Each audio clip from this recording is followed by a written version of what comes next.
अगर उन 6 बातों की पूर्ति कर लेते हैं तो ऐसा हो नहीं सकता कि हमको योग में बहुत अच्छी अनुभूति ना हो। बहुत अच्छी अनुभूति अवश्य होगी। उसके लिए 6 बातें, उनमें से पहली बात है ज्ञान की स्पष्टता, क्लैरिटी ऑफ नॉलेज। जितना जितना ज्ञान स्पष्ट होता जाएगा उतना अच्छा योग लगेगा, योग में उतनी अच्छी अनुभूति होगी। क्योंकि बाबा कहते हैं निश्चय बुद्धि विजयंती, है ना। तो पहले है ज्ञान की स्पष्टता। जब ज्ञान स्पष्ट होता जाएगा तो निश्चय भी बढ़ता जाएगा। तो दूसरी आवश्यक बात है निश्चय। पहली आवश्यक बात है स्पष्टता कि मैं आत्मा हूं, कितनी सूक्ष्म आत्मा हूं। आगे फिर हम आगे बताते हैं। तो दूसरी आवश्यक बात है निश्चय। ज्ञान स्पष्ट हो गया परंतु निश्चय नहीं है तो क्या करेंगे। क्योंकि कई लोग क्या होते हैं ना कि हमारे यहाँ कोर्स करने आते हैं, कईयों को बड़ी जिज्ञासा होती है, कई बिजनेस माइंडेड होते हैं, कई लोग फलाने संस्था में भी जाएंगे, फलाने में एक जगह जाएंगे, यहाँ भी आएंगे कि यहाँ ये लोग क्या सुनाते हैं, है ना। तो जिनको निश्चय नहीं होगा ना उनके मुख से ये शब्द निकलेगा कि ब्रह्मा कुमारियाँ ऐसा कहती है, और जिसको निश्चय हो जाएगा वो कहेगा कि हमारा ज्ञान ऐसा कहता है, बाबा ऐसा कहता है ना। तो ये निश्चय बुद्धि की निशानी है। और जिसको निश्चय नहीं होगा ना कि हाँ वो तो वहाँ भी ऐसे ही सुनाते, यहाँ भी ऐसे ही सुनाते, उनको हर चीज़ एक जैसे लगता है।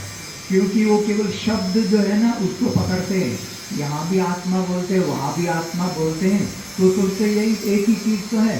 परंतु उनको ये नहीं पता आत्मा की परिभाषा क्या है, आत्मा कहते किसको है, आत्मा की अनुभूति क्या होती है, वो उनको मालूम नहीं। तो ज्ञान की गहराई, जिसको हमने ज्ञान की स्पष्टता कहा। दूसरी आवश्यक बातें हुई निश्चय। निश्चय बुद्धि विजयंती और संशय बुद्धि विनश्यंती, है तो निश्चय। तीसरी आवश्यक बात है परमात्मा से प्यार। जितना जितना जिगरी प्यार परमात्मा से होगा उतनी अच्छी अनुभूति होगी। परमात्मा से प्रीति। पर परमात्मा से प्यार कैसे बढ़ेगा?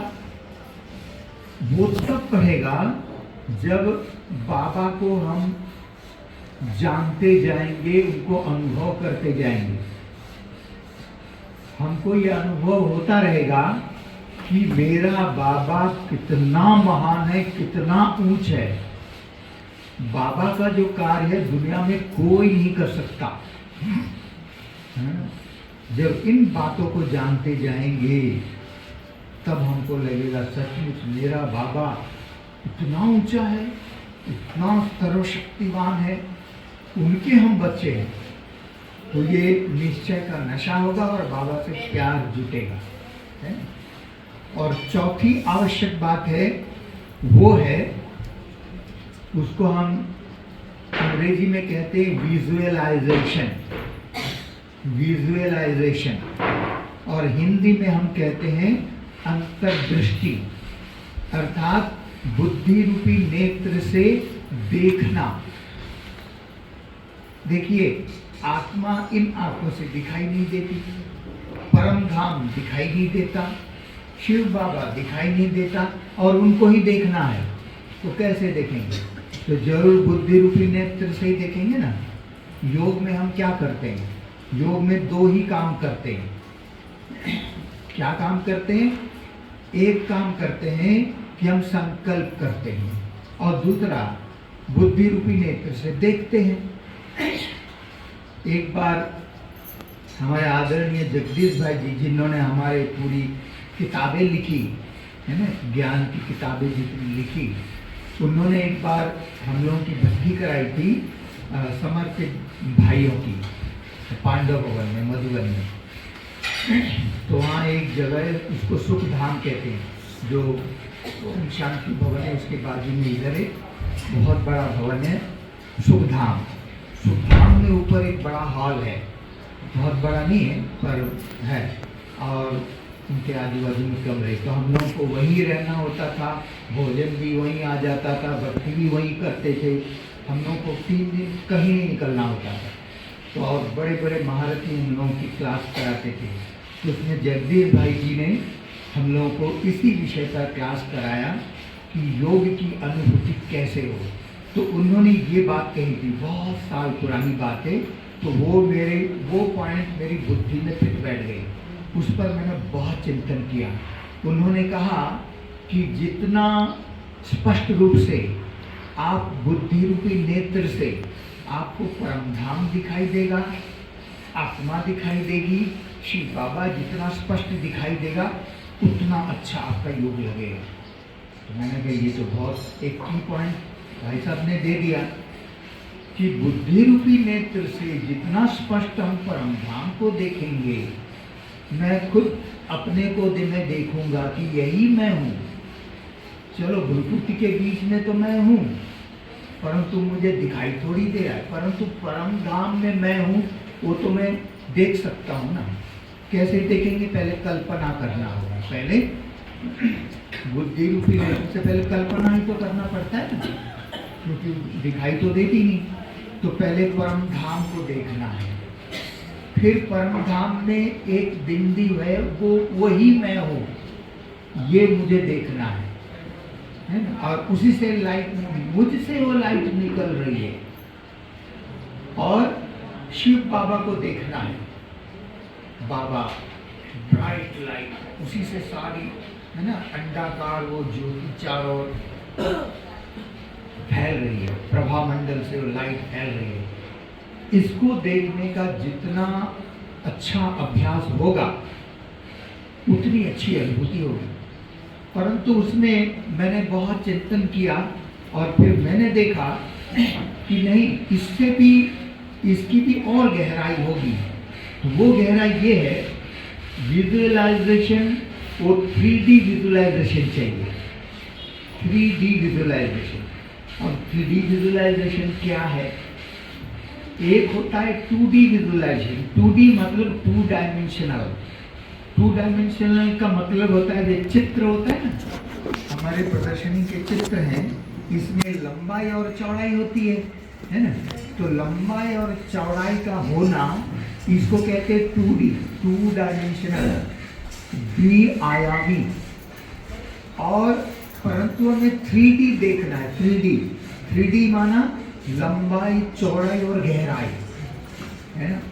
लंबाई, चौड़ाई और गहराई। तो सबसे पहले हमको परम धाम को 3D विजुलाइज करना है, परम धाम को 3D देखने का अभ्यास करना है। वो कैसे देखेंगे? अक्सर करके हमारे भाई बहन हैं, पहले मैं भी ऐसे करता था। तो अगर 2D विजुलाइजेशन का अभ्यास होगा तो अनुभूति तो होगी, पर लंबे समय की नहीं होगी, थोड़े समय की होती है। ये मैंने करके देखा। फिर मैंने जब इसको ट्रांसफर किया 3D विजुलाइजेशन, उसमें मैंने देखा अगर योग में लंबे समय की अनुभूति चाहिए तो 3D विजुलाइजेशन बहुत बहुत आवश्यक है। 3D विजुलाइजेशन मतलब आत्मा 3D हो नहीं सकती, आत्मा तो बिंदी है ना। तो बिंदी की तो न लंबाई है, न चौड़ाई है, न गहराई है। तो न आत्मा 3D विजुलाइज नहीं हो सकती। शिव बाबा वो भी 3D विजुलाइजेशन नहीं हो सकता। हाँ, परम धाम 3D विजुलाइजेशन हो सकता है। परम धाम को 3D देखना है। 3D देखना का मतलब जैसे नीला नीला आसमान है, आगे भी है, पीछे भी है, ऊपर भी है, नीचे भी, चारों ओर आसमान है ना। तो इसी तरीके से परम धाम को भी 3D देखना है, मतलब दशों दिशाओं में। परम धाम ऊपर भी है, नीचे भी है, तो आगे भी है, पीछे भी है, दाएं भी है, चारों तरफ परम धाम को देखना है। और उस परम धाम में मैं आत्मा हूँ। जब तक परम धाम को 3D देखने का अभ्यास नहीं होगा तो मैं आत्मा परम धाम में हूँ ये अनुभूति नहीं हो सकती, संभव ही नहीं है। अब अभ्यास करके देखिए, मैंने तो देखा है करके। तो जब मैंने 3D विजुअलाइजेशन का प्रैक्टिस किया तब मैंने देखा कि 3D विजुअलाइजेशन से लंबे समय की अनुभूति में टिक सकते हैं। तो मैंने कहा तो बहुत अच्छा, मेरे को बहुत आनंद आ गया योग में। तो हमको योग में सबसे पहले परम धाम को ही देखना है, क्योंकि आत्मा परम धाम निवासी है, शिव बाबा भी परम धाम निवासी है। यहाँ तो पाठ बजाने आए हैं ना, पर असली रूप से हम कौन है? अति सूक्ष्म अति सूक्ष्म आत्मा ज्योतिर्बिंदु। मैं इसको थोड़ा और आगे स्पष्ट करूंगा। अब मैंने आपको 4 बातें बताई है ना। पहली बात क्या बताई? ज्ञान की स्पष्टता। दूसरी बात क्या बताई? निश्चय। तीसरी बात परमात्मा से प्यार, प्रेम। योग क्या है? परमात्मा से प्रेम ही तो प्यार है, योग है और कुछ नहीं है ना। और चौथी बात बताई 3D विजुअलाइजेशन, है ना, त्रिआयामी अंतर्दृष्टि। अब 5वीं आवश्यक बात है प्रैक्टिस, अभ्यास। सब कुछ समझ लिया परंतु फुर्सत नहीं है। तो फुर्सत नहीं है तो कोई काम का नहीं। प्रैक्टिस तो करना ही पड़ेगा। जितना अभ्यास करेंगे उतनी अच्छी अनुभूति होगी। बिना अभ्यास की अनुभूति नहीं हो सकती। अभ्यास तो करना ही पड़ेगा। और उसमें बाबा ने खास कहा है कि ये अमृत वेले का समय बहुत बहुत महत्वपूर्ण है। बाबा ने कहा कि ये एक ही टाइम बहुत अच्छा है ना? मुझे जहाँ तक याद आ रहा है शायद 28 सितंबर की मुरली है, जहाँ तक मुझे ध्यान आ रहा है। तो उस मुरली में बाबा ने कहा कि एक अमृत वेले का समय ही बहुत अच्छा, सबसे अच्छा। उस समय अगर अभ्यास कर लिया तो सारे दिन में अभ्यास करना सहज हो जाता है। तो उस टाइम को कभी भी मिस नहीं करना है। उठ नहीं सकते, कम से कम 5 मिनट तो करना ही है। जितना समय आप बढ़ाते जाएंगे उतना अच्छा। अगर योग में बहुत अच्छी अनुभूति चाहिए तो अमृत वेले उठना ही पड़ेगा। कैसे भी हो, आपको नींद आ रही है, कुछ भी। बाबा ने तो एक मुरली में कहा कि आंख में कड़वा तेल डाल लो, कुछ भी करो पर बैठो जरूर। और उस नियम पूर्वक बैठना, इसमें भी बाबा की आशीर्वाद मिलती, क्योंकि बाबा की आज्ञा पालन की ना, तो श्रीमत पालन करने से बाबा की दुआएं मिलती है। और दुआओं का खजाना हमको योग में ऊंची स्थिति में ले जाता है। तो योग की अनुभूति के लिए 5वीं आवश्यक बात है प्रैक्टिस। कहते हैं करत करत अभ्यास जड़मति होत सुजान, है ना। शिल पर रसरी आवत जावत, शिल पर परत निशान। जैसे पहले के जमाने में वो घड़घड़ी नहीं होती थी, कुआं में पत्थर के ऊपर रस्सी रख करके रखते वो माताएं, पानी निकालते थे। तो कहते हैं रस्सी बार बार पत्थर उतर जाता है तो पत्थर पर भी गहरे निशान पड़ जाते हैं। तो प्रैक्टिस करते करते करते करते हम परफेक्ट अवश्य बन जाएंगे। तो प्रैक्टिस, ये अभ्यास बहुत आवश्यक है। फुर्सत नहीं है ये बाबा नहीं सुनेगा। बाबा कहते फुर्सत सबको है, फुर्सत तो निकालनी पड़ती है ना। देखिए बाबा कहते हैं कि समय हमारी रचना है। साइंस वाले टाइम के ऊपर बहुत लंबा चौड़ा परिभाषा देते हैं। वो कहते हैं टाइम इज 4th डायमेंशन, परंतु बाबा ने बड़ा सिंपल, बड़ा सहज परिभाषा दिया है कि समय आपकी रचना है। अब समय आपकी रचना, इसका मतलब क्या हुआ? समय हमारी रचना इस तरीके से है, दुनिया वालों को फुर्सत नहीं है और हम फुर्सत निकालते हैं। अमृत वेले उठते हैं, जल्दी जल्दी नहा धो करके यहाँ क्लास में आते हैं। तो आपने समय की रचना कर ली ना। दुनिया वालों के पास समय नहीं है और आपने समय निकाल लिया। तो समय निकालना, हाँ, फिक्स टाइम।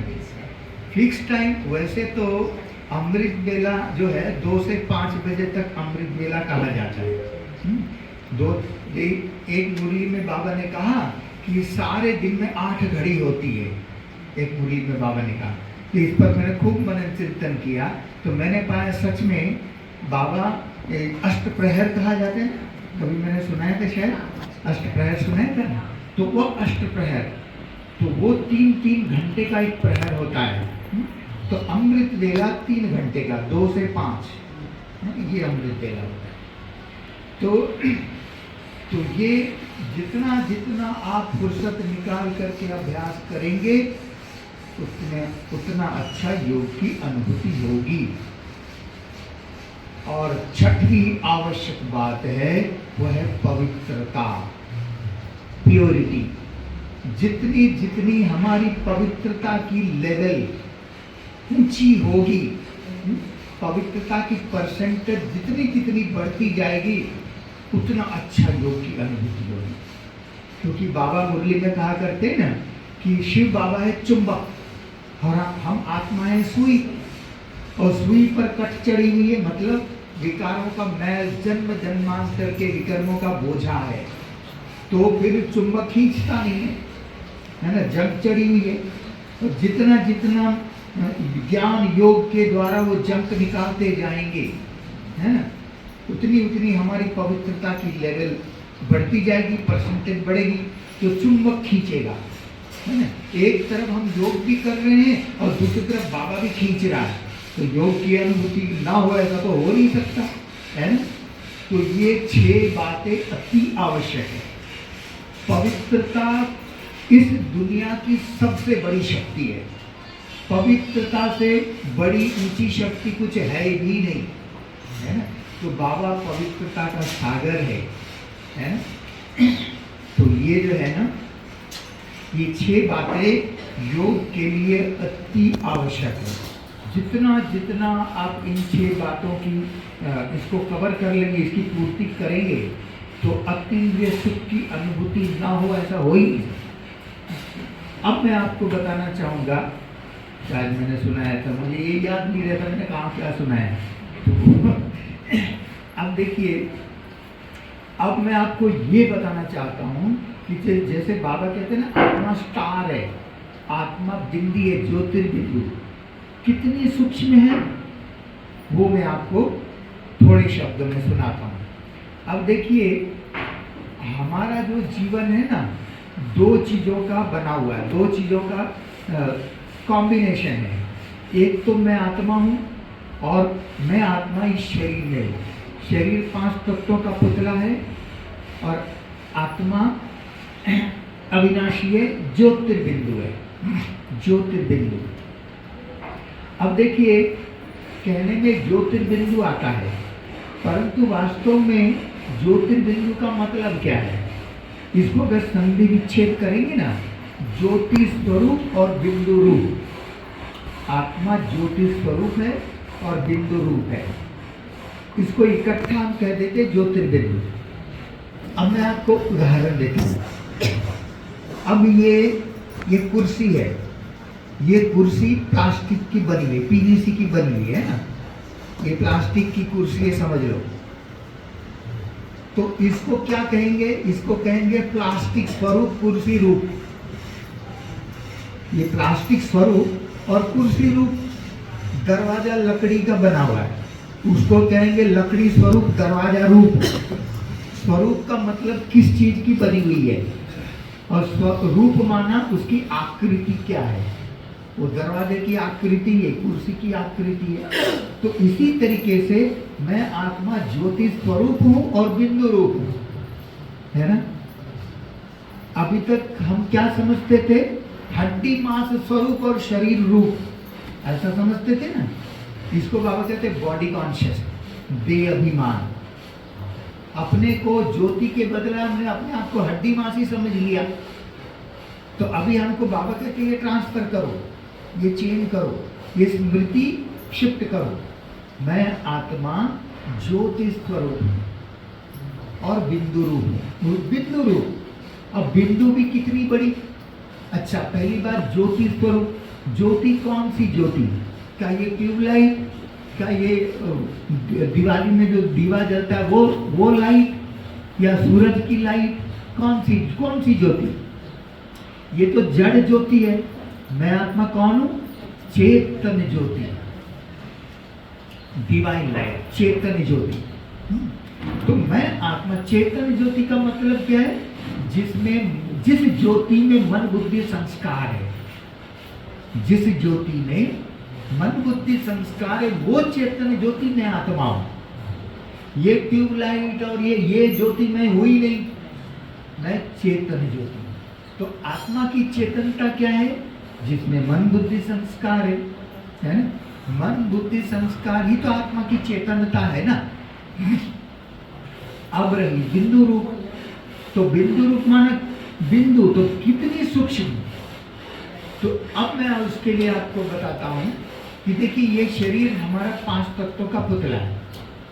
5 तत्व कौन कौन से हम सब जानते हैं, बताइए। हाँ, ये सब हम जानते हैं, परंतु इन 5 तत्वों का भी एक सही क्रम होता है।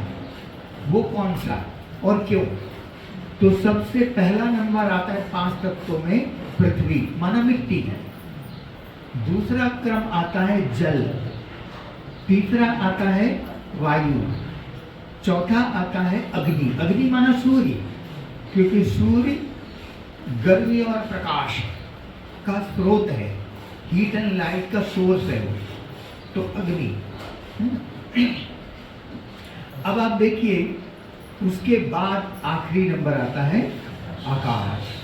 तो यही इसका सही क्रम है, पृथ्वी, जल, वायु, अग्नि और आकाश, है ना। अब इसको और अच्छी तरह से समझने के लिए मैं एक उदाहरण देता हूँ।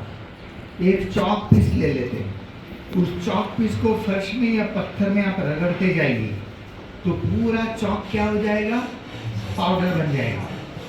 और उस चौक के पाउडर का एक कण ले लो जो आगे घिस नहीं सकता, है ना, उसको कहेंगे चौक का सूक्ष्म कण, है ना। ठीक इसी प्रकार से मिट्टी का जो सूक्ष्म कण होगा उसको कहेंगे एटॉम, है ना, जिससे एटॉम बॉम्ब बनता है, एटॉम। अब मिट्टी से सूक्ष्म जल है, तो जल का जो सूक्ष्म कण होगा तो जरूर उस एटॉम से भी सूक्ष्म होगा, क्योंकि ये सब अलग अलग तत्व है। जैसे बाबा कहते हैं ना, बिना नाम रूप की कोई चीज होती नहीं। तो ये 5 तत्व अलग अलग नाम है, मतलब अलग अलग चीज है ना। तो जल का जो सूक्ष्म कण है उस एटॉम से भी सूक्ष्म होगा। अब वायु का जो सूक्ष्म कण है जरूर जल के उस कण से भी सूक्ष्म होगा, है? अब अग्नि का जो सूक्ष्म कण होगा जरूर उस कण से भी सूक्ष्म होगा। अब आकाश का जो सूक्ष्म कण होगा जरूर उस अग्नि के कोण से भी सूक्ष्म होगा, है ना। अब यहाँ भी हमारा क्रम समाप्त नहीं होता है। आकाश से भी सूक्ष्म है ब्रह्म तत्व। ब्रह्म तो छठा तत्व है ना। तो ब्रह्म तत्व का जो सूक्ष्म कण होगा जरूर उस आकाश के सूक्ष्म कण से भी सूक्ष्म होगा। अब यहाँ भी हमारा क्रम समाप्त नहीं होता है। उस ब्रह्म तत्व के सूक्ष्म कण से भी सूक्ष्म मैं आत्मा हूँ, आप आत्मा है, आप आत्मा है, आप आत्मा है। तो आप सोचिए, मैं आत्मा कितनी सूक्ष्म हूँ। और विज्ञान कहता है कि जो चीज जितनी सूक्ष्म होगी उतनी शक्तिशाली होगी, और जो चीज जितनी सूक्ष्म होगी उसका कार्य क्षेत्र उतना विशाल होगा। तो मुझ आत्मा, तो मैं आत्मा इस 3 लोक में सबसे सूक्ष्म, आत्मा से सूक्ष्म इस 3 लोक में कुछ भी नहीं है। तो आप सोचिए, पूरे 3 लोक में मैं आत्मा कितनी शक्तिशाली हूँ, है ना। और मुझ आत्मा का कार्य क्षेत्र 3 लोक है। हम परम धाम में भी रह सकते, सूक्ष्म वतन में भी आ सकते, स्थूल वतन में भी पाठ बजा सकते हैं। तो मैं आत्मा सूक्ष्म ज्योतिर्बिंदु। तो जब हम योग में बैठते हैं तब हम हमको अपने मन बुद्धि को उस सूक्ष्मता के क्रम तक ले जाने का अभ्यास करना होगा। और जब आप उस सूक्ष्मता की लेवल तक, उस ऊंचाई तक, उस जगह तक, उस सूक्ष्मता तक आप पहुंच जाएंगे, तो ऐसा हो नहीं सकता कि आपको अतीन्द्रिय सुख की अनुभूति न हो, योग की गहरी अनुभूति न हो। ऐसा हो ही नहीं सकता, असंभव है। तो इसीलिए योग में बहुत अच्छी अनुभूति करना हो। जैसे बाबा ने उस दिन में पिछले संडे में कहा ना, अभी हाँ बाबा मिलन में था, इसमें 1 सेकंड में अशरीरी बनने का अभ्यास करना है। तो वो कैसे करेंगे? जब तक कि ज्ञान की ये स्पष्टता नहीं होगी तब तक ये अनुभूति कोई कर ही नहीं सकता। तो इसीलिए हाँ, जब साकार बाबा थे, हमारी दादियाँ थी, तो बाबा के सामने बैठते ही अपने आप बाबा वहाँ तक वो तो उस अनुभूति में सबको टिका देते थे। तो बाबा की शक्ति थी, परंतु यहाँ पर बाबा के पास हमें पहुँचना है ना, तो कैसे पहुँचेंगे? तो ये अभ्यास करना होगा। और शांति। हाँ।